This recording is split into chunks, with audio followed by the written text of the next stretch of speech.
పిలిపిస్తే నేనే వచ్చేవాడిని కదయ్యా. మనసంతా అయోమయంగా ఉన్నప్పుడు ఎక్కడ పరిష్కారం దొరుకుతుందో అక్కడికి వెళ్ళటమే కదా న్యాయం. ఓ చిన్నపిల్ల తీసుకున్న నిర్ణయం నేను తీసుకోలేకపోయాను. ఏది ఎలా జరిగినా చిన్నపిల్ల తనకి తల్లిగా నిన్ను ఎంచుకుంది. ఆ మాత్రం ఆలోచన కూడా నా మనసుకు తట్టలేదు.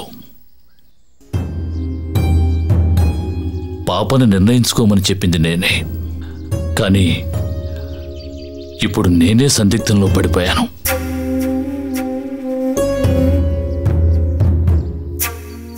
మాధవయ్య, అయ్యగారు, నేను బాగా ఆలోచించి ఈ మాట చెప్తున్నాను. మీ అమ్మాయి నా ఇంటి కోడలుగా రావడానికి నాకెలాంటి అభ్యంతరం లేదు.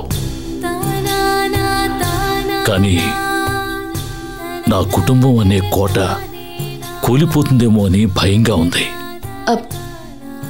అయ్యగారు, మీరు భయపడక్కర్లేదు.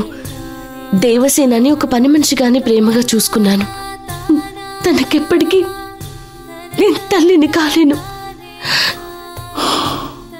నాకు ఎప్పుడు అలాంటి ఆలోచన కలగలేదు. నా కోసం మీ వాళ్ళని వదులుకోవద్దు. వాళ్ళ ఇష్ట ప్రకారమే మీ మేనకోడలు ఎవరినైనా చెన్నై గారికి ఇచ్చి చేయండి.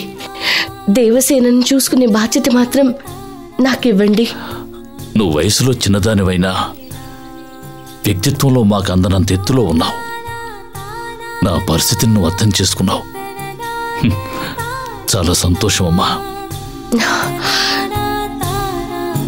అయ్యా, నా కూతురు నిర్ణయమే నా నిర్ణయం కూడా. మేమెప్పుడు మీ దయాదాక్షిణ్యాలతో బతికేవాళ్ళం. మాకదే చాలయ్య గారు. మీరేం దిగులు పడద్దయ్య గారు.